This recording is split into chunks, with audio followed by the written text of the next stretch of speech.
Kwa nini umekuja hapa? Why did you come here? Kwa sababu umesikia, because you have heard, umeona, you have seen, na umeamini nimetumwa na Mungu. and you have believed that I'm sent by God. Na niko hapa kukufungua. And I'm here to deliver you. Leo hii, today, ukiamini, when you believe, utafunguliwa. you'll be delivered.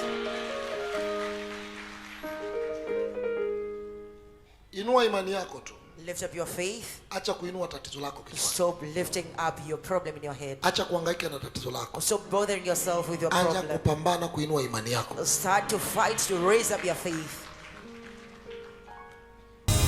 Right now is our time to